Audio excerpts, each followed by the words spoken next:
Let's see here. Yeah.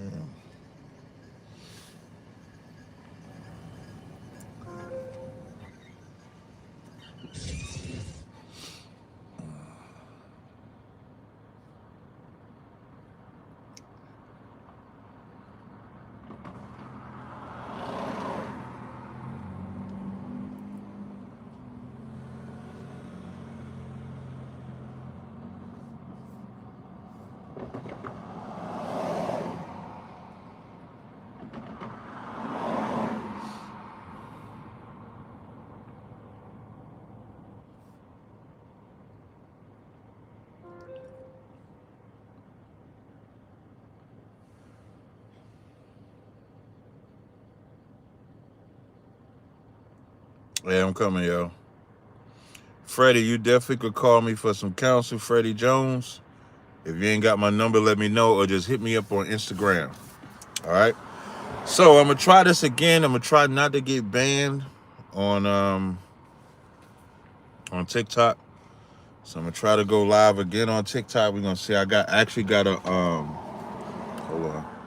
I actually got another camera thing. Captain, are you coming to Charlotte?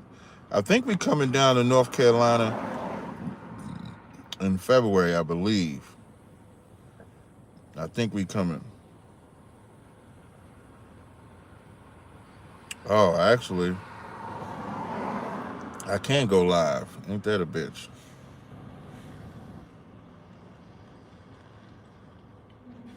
I can't go live until January 16th over hate speech. Guess there'll be no live on I guess there'll be no live on TikTok. TikTok off the damn chain, man. Like I don't know what's wrong with TikTok, man. Um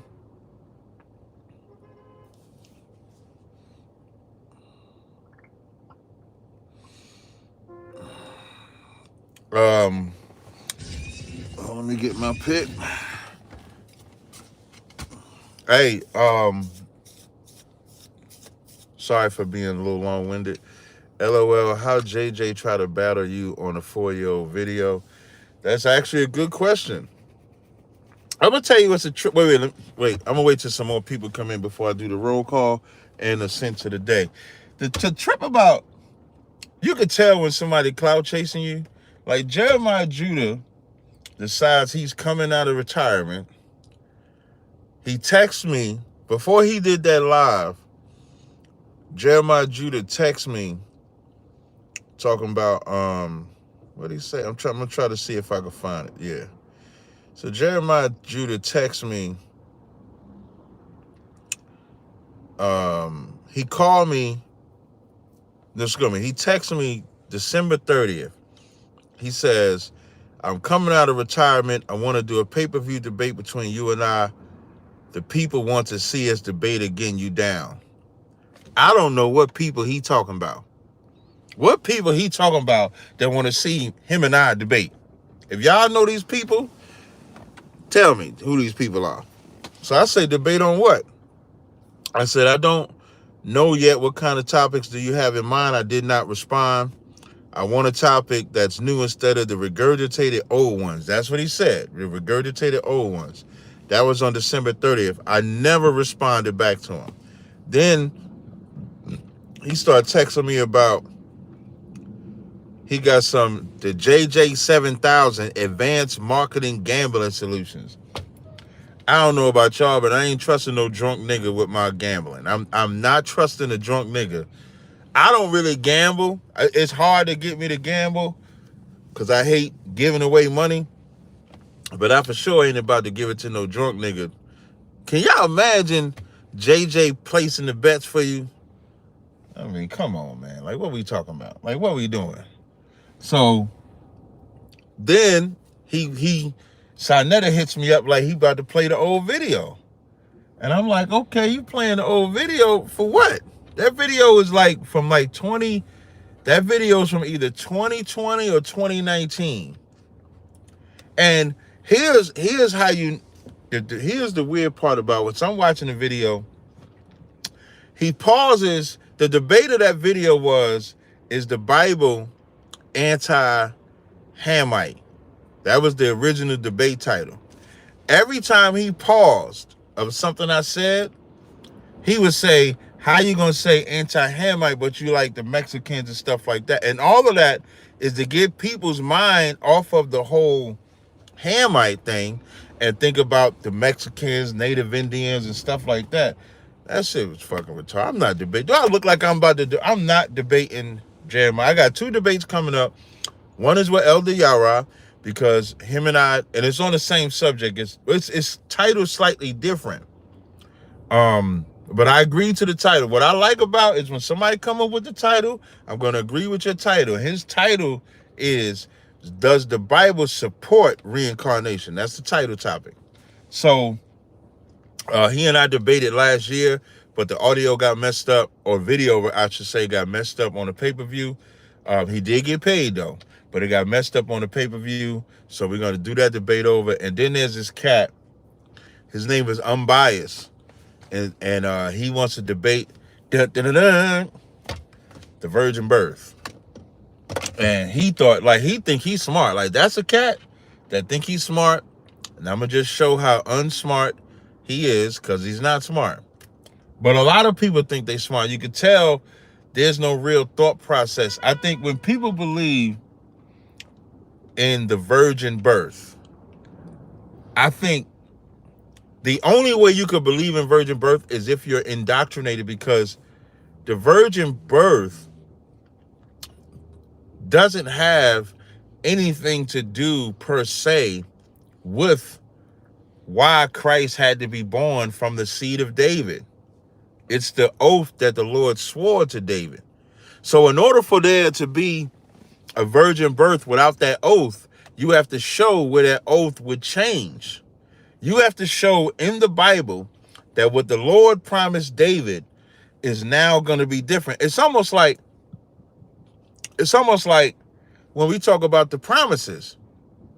When you talk about the promise, you would have to show where the Lord said, I'm going to break my promise that I made with Abraham and now give it to everybody else. When we could read all throughout the New Testament that the promise still remains with Israel. So, and B. Yahweh, he said, this like your 10th battle on virgin birth. And I tell y'all the same thing all the time. The virgin birth is the bedrock of Christianity. When you look up, if you have a big pictorial Zondervan Bible dictionary, just look up, let me see if I got it. I'm going to see if I could pull up my PowerPoint on the virgin birth. I'm going to read it to y'all.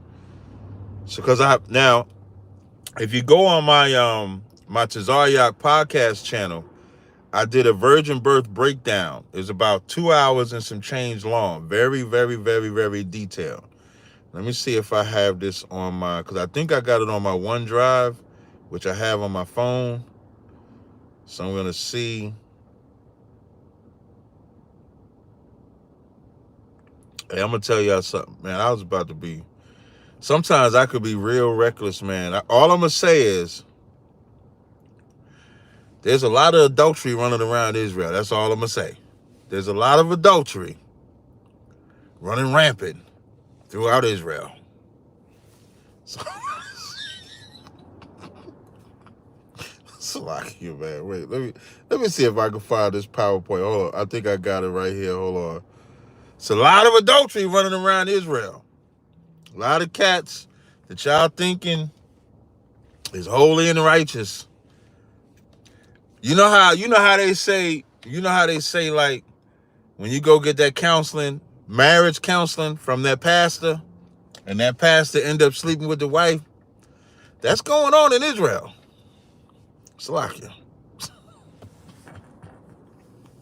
You can listen, man.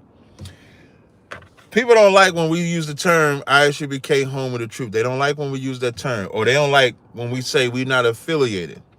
But when you hear about the things that I hear about, when you hear about the adultery going on in these other groups, and it being excused, I'm not affiliating with that. When you hear about marriage counselors, you going to this cat for marriage counsel, then he's sleeping with your woman. And then the woman, and here's the thing about it. You be thinking this woman that you sleeping with is going to keep your secret.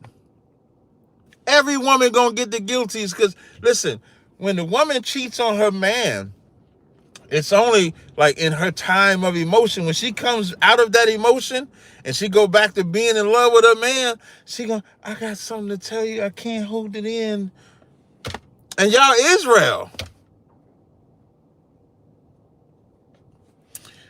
Yes, Lakam Ya'ala. Before I read this definition, y'all know as always, Lakam knows the rules of. God damn, my head look a little woofy. Lakam knows the rules of the Chronicles, and the rule is you got to put the scripture in the Bible. Excuse me, put the scripture in the Bible. Put the scripture in the chat that you want broke down. So his scripture is Romans, the 11th chapter, and the 16th verse. Right. So it says, for if the first fruit be holy, the lump is also holy. And if the root be holy, so are the branches.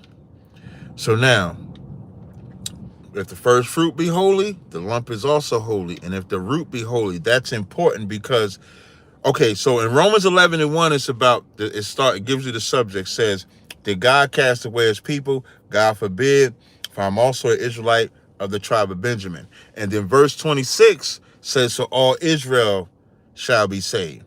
So let's say if you don't understand nothing in the middle between verse 2 to 25, you do know the start of the conversation is that God cast away his people, God forbid. And the end of the conversation is, so all Israel shall be saved. So even if you don't understand nothing, just understand at the end of what Paul said, all Israel shall be saved, right? So now when it says, for if the first, I'm going to start at verse 15 so you can understand. Verse 15 says, for if the casting away of them be the reconciling of the world, what shall the receiving of them be but the life from the dead?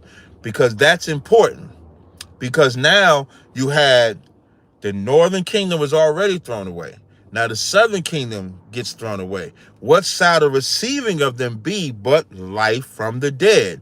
How do we have life from the dead? Through Christ. Christ is how we're redeemed back to the Most High with life from the dead.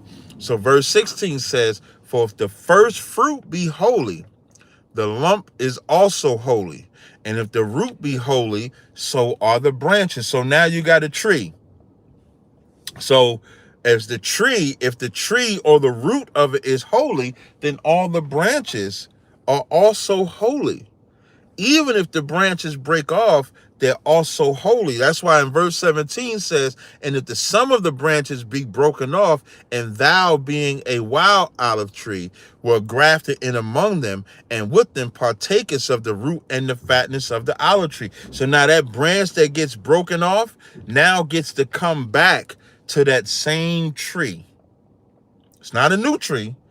It's to the same tree, because that's the point about the root.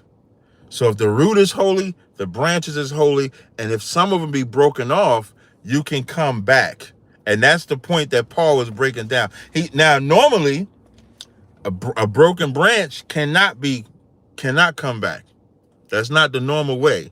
But if you were grafted in, and I'm gonna give you a precept to the tree. It's in, I believe it's in Jeremiah. Let me see if I can find it for you real fast. I believe it's in Jeremiah. Bear with me.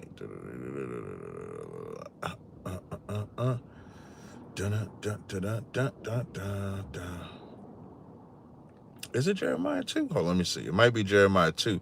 I thought it was like Jeremiah 16 or something like that, but it could be Jeremiah 2. Let me see. Jeremiah 2. Let me see if this is it. Yeah, so this is Jeremiah 2:21. It says, yet I have planted a noble vine, wholly a right seed. Then art thou turned into a degenerate, I don't think this is it, plant of a strange vine unto me. I don't think this is it. I don't think this is the one I'm looking for. I think I'm looking for a different one. Hold on. There we go. This is Jeremiah 11:16. And the Lord called thy name a green olive tree, fair and goodly fruits. With the noise of a great tumult, he hath kindled fire upon it, and the branches of it are broken. So now what Paul is saying, and that's the beautiful thing about Paul, is that a lot of people don't understand. When Paul is talking, he's always referencing something from the Old Testament. Remember, during the New Testament, meaning like during the time of the New Testament coming to be, meaning the time of Christ that you read about in Matthew, Mark, Luke, and John, the time of Paul, where you read Galatians and Ephesus or Ephesians or whatever. All they have is their old records. That's why Romans 15:4 says, whatsoever was written aforetime was written for our learning, that through patience and comfort of the scriptures, we might have hope. So when Paul uses the olive tree as the example, it's because people have read Jeremiah. So they read how, the Lord, in Jeremiah 11:16, the Lord called thy name a green olive tree, fair and goodly fruit, with the noise of a great tumult. He hath kindled fire upon it, and the branches of it are broken. For the Lord of hosts had planted the tree, had pronounced evil against thee, for the evil of the house of Israel and the house of Judah, which have done against themselves to provoke me to anger in offering incense unto Baal. So now you're reading about the breaking of the branches.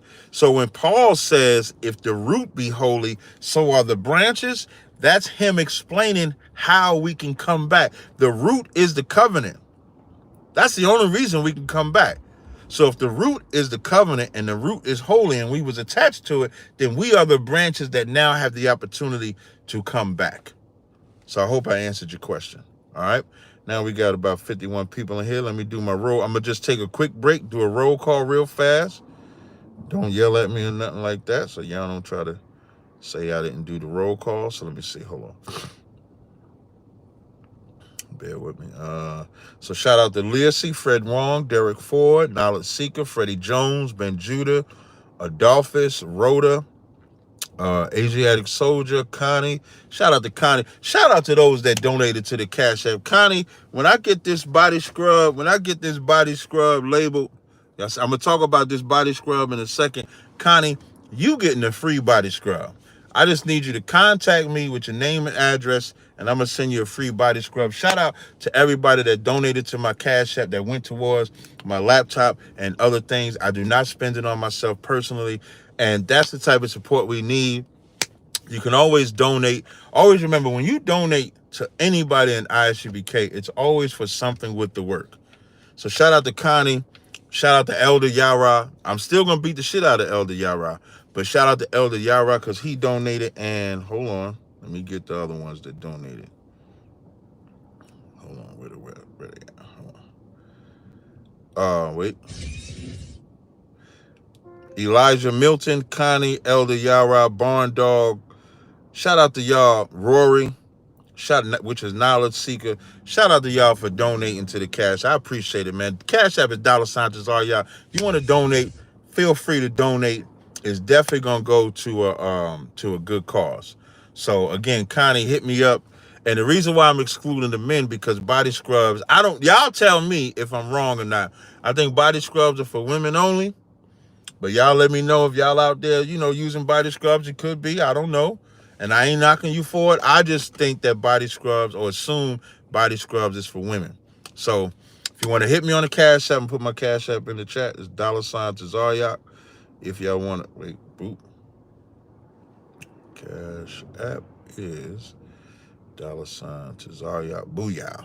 So Cash App is the $Tazaryach if y'all want to donate. Let me finish the roll call. See, Connie, you made me stop the roll call. Let me go back up. All right. Matt Goodman, Herman Sanders, Simply B, Native Indian, Quara Lacum, Derek Ford. Let me see. I think I said his name already. Lacum Ya'ala, Nazam, Abba Raham, Rakah, Darnell, Worminati, Bruce Lee, Michael Love, Mimi Dent, Priest and Officer Hawar, Ken P, D-Ray Show, Barn Dog. Yeah, see, the body scrubs for sisters, so, But again, Cash App is $Tazaryach if y'all want to donate. Now, speaking of the body scrub, so now, I have the body scrubs here. So now I've had my daughter test these out. So my body scrubs, you can see the inside. I'm going to take a little bit out. Look how soft that is when I touch it. Look how soft it is when I touch it. It's not hard. You see it's not hard. Got a little juice to it, but not oily, right? So when you take it out, you just take it out like this. Just like that. And you would scrub it. Now, y'all ain't about to see me scrub this all over myself, Salakia. And you got to post the scripture. You got to text the scripture in the chat, Hawar. Just put the script in the chat and then I'll break it down. Now, I'm not about to scrub this all over myself, but as you can see, it's nice and supple, like a lady. Now, it's not going to be, I don't think I'm going to put them in these size jars. I think they're going to be in smaller containers, but they are ready to go. I just got to create a label for it. Once I create the label for it, which I'm going to do when I get home, then these will be for sale. I'm only going to start out with 2 cents. The 2 cents that I think I'm going to start with is Virtuous and Red Velvet. Those are the 2 that I think I'm going with. So now, neither one of them are necessarily a sweet smell. So do y'all think I should do one sweet smell and then one, like regular smell? This is for the ladies. So for the ladies only, y'all tell me. So I'm going with Virtuous and Red Velvet. Now, Red Velvet is kind of like a sweet smell, but it's not a direct sweet smell. All right, so that's why I'm asking. Virtuous is a real clean, mild smell. But I think Red Velvet and Virtuous is the way I want to go. I'm going to start with those 2 first and then build from there. So y'all let me know, because I'm going to be at a pop-up shop in Philadelphia. Okay. So I'm going to do Virtuous, and then I'm going to do a Citral. Pink Pearls is a citrusy type of smell. Okay, damn, Fred Wong. I think you should make...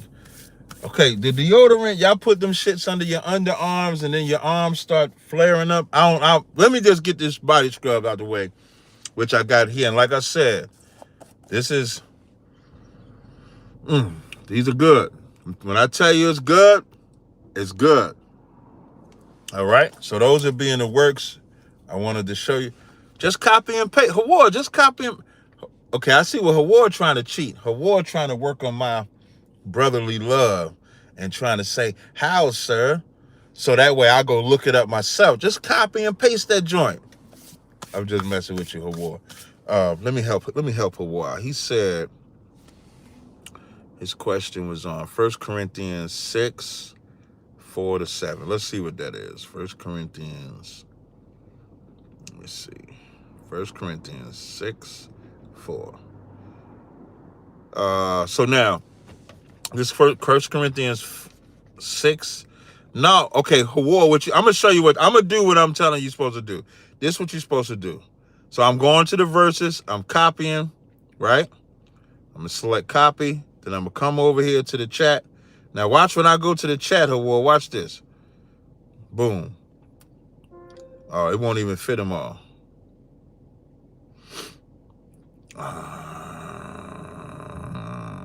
And just paste it like that. But I'm going to go ahead to it, and I'm going to read it for you. All right? Hold on. Let me get this out the way. Boom. All right, so 1 Corinthians 6, chapter 4th verse. It says, if then ye have judgments of things pertaining to life, set them to judge who are least esteemed in the church. I speak to your shame. Is it so that there is not a wise man among you, no, not one that shall be able to judge between his brethren? But brother goeth to the law before. Okay. Verse 7. Now, for this Hawar, you really got to start at verse 1. So in verse 1, it says, y'all watch Bruce Lee. I watch Monarch on Apple. I watch it. Monarch on Apple is fire. So now, Hawar, to understand what's happening here, you got to go to 1 Corinthians 6 and 1. It says, dare any of you having a matter against another go to the law before the unjust and not before the saints? So that's the argument. So what he said, so like you take what Commander General Yohana said about Cat Williams, is what this is. Now, Cat Williams didn't go to the court of law, but he didn't go to us. Like, he didn't come to us to work out their problem. So I'm gonna use the Hunter side as an example. So y'all know I fuck with the Hunter side heavily. They damn near like a second family, right? They hired me as a judge. That's what 1 Corinthians, the 6th chapter is. So, and how the judgment came about. So they have this, the Hunter side has this thing called court every Friday, 5 o'clock Eastern time, ran by Beast. And the court is anything that comes up on the Hunter side on Clubhouse that they got to get the business clear, or you guilty of this or guilty of that, they go to actual court. So you have a prosecutor, you have an attorney. And so as they sitting on the stage, they're like, who can we get the judge? And the Cat B says, I think everybody knows who we should get the judge, and that's Cap. They're talking about me. So now I have to sit and listen to each case. So I have to listen to the prosecution, have to listen to the defendant. I have to make a decision. And when I say they take this serious, there was this one sister that she bet somebody $200. She would not pay the $200. I found her guilty. She ain't been back on the Hunter stage since, because I lowered the debt. No matter of fact, it was $1,000. So I lowered the debt from $1,000 to just 20%, which was $200 that she had to pay. She refused to pay. She can't come back till she pays. She ain't been back yet. So that's how you judge matters. So I judge matters every Friday on the Hunter side. So in this verse, when you get to your verses, when it says, if then ye have judgments of things pertaining to this life, set them to judge who are least esteemed in the church. Meaning you set them to judge to those that are not in the church or in the body. That's the unjust. When we should be able to judge them. So in verse 5, he says, I speak to your shame. Is it so that there is not a wise man among you? Meaning you telling me that there's not a wise man among you that can judge matters? You have to go to the unjust to judge the matter? And what's so heavy about the Hunter side picking me, I'm the Israelite. I'm the Israelite, and they recognize me being the Israelite. They recognize me being unbiased. They recognize me being just. And that's what Paul is checking them for when he says, there is not a wise man among you, but brother goeth to law with a brother, and that before the unbelievers? So how you going to go before the unbelievers? Now, therefore, there's utterly a fault among you because you go to the law with one another. Why do you not rather take wrong? Let me tell you something. That right there, when it says, why do ye not rather take wrong? Why do ye not rather suffer yourselves to be defrauded? That right there is such a heavy scripture, and most people miss the point. When he says, why not rather take wrong? What he's saying is, you got to argue with your brother. You got an issue. Why not just be wrong for your brother's sake? Why not just say, Salaki, you know what, my bad. To gain the brother. Like, you can't even do that. Why not defraud yourself for the brother? Do you have to be right? You can, listen, for a brother's sake, you can say, Salaki, my fault. My bad. There's some people that can go there spiritually. You know who went there spiritually? Christ, when he said, forgive them, Father, for they know not what they do. That's Christ taking wrong, taking fault. When Christ was right, they over there doing all this to Christ. Christ had every right to say, they shouldn't be doing this to me. I did no wrong. And he said to the Most High, forgive them, Father, for they know not what they do. So even when Paul is saying that, did not Christ say the same? Did not Christ do what Paul is saying? Why not rather take wrong? Why not rather take the position of, I'm going to bear this brother's burden? This is my fault, brother. Can we be brothers now? Can we be sisters now? Can we mend this issue now? Or do we still have to be at odds? That's one thing that I carry myself and try to make sure I maintain amongst myself. I'd rather just say, hey, man, my bad, my fault. I did it. I'd rather say that. I ain't got time to, go back and forth and stuff like that. I would rather just gain the brother. When a brother comes to you with a fault, you forgive that brother and you gain that brother. Or let's say you know you're right and you say, you know what, my fault, I apologize. You gain that brother. That's what the truth is about, man. The truth is about gaining your brother, gaining your sister, and then going to a place where, let's say if you can't work it out, there has to be a structure in place that can govern everything. We don't need, like, in the hood, or in the black community, I'll just say black community for all y'all that don't want to be in the hood. In the black community, the issues that plague the black community the most do not require a judicial system. They require counsel. If you sat ISUPK at the head of every black neighborhood, like how Solomon did when that woman was claiming that that's her baby, and the other woman claiming that's her baby, Solomon and his counsel just pulled out the sword and said, okay, we're going to cut the baby in half. And then he found out who the mother was. That's what we need in the black community. You know how many issues is plaguing in the black community over just a simple counsel, simple conversation, simple confusion? You heard this gossip, somebody meddling in your damn ear, and you listening to it. You got an issue with a brother or sister, and instead of going to talk to them, you go talk to everybody else in the neighborhood, tell them how this person did you wrong. And then you might find out that the person didn't even do it, but it's too late because you done spread the shit all around. So now y'all got the beef forever. You know how many times people had issues with me, man, and I ain't say nothing about it or nothing to them, and they ain't even address it. And then when I see them, hey, what's going on, brother? How you doing, brother? What's happening, brother? Conflict is not the end of the world. You show that you don't want to fix anything when you don't want to resolve the conflict. So, hope I answered that question, Hawar. The sense of the day, what I'm rocking right now, this one is called Illicit. And for the ladies, Red Velvet, scent of the day. Red Velvet, scent of the day. Then, for my body scrub, I'm going to show y'all one more time. Look at that texture. Nice and soft. But let me see if I can hold it right. See that? That's nice and soft. See how soft that is? It ain't dry or anything like that. It's nice and soft. I'm going to take a little bit out. Comes out just like that. And you know, you rub it on your body. And like I said, my scrub is shea scrub. So you're getting the nutrients from shea butter, or the what do they call it? The properties. You're getting the shea butter properties. So it's gonna be real good on your skin when you put it on. Now I gotta get this damn smell off of me and shit, slocky. So with that, Shalom Israel.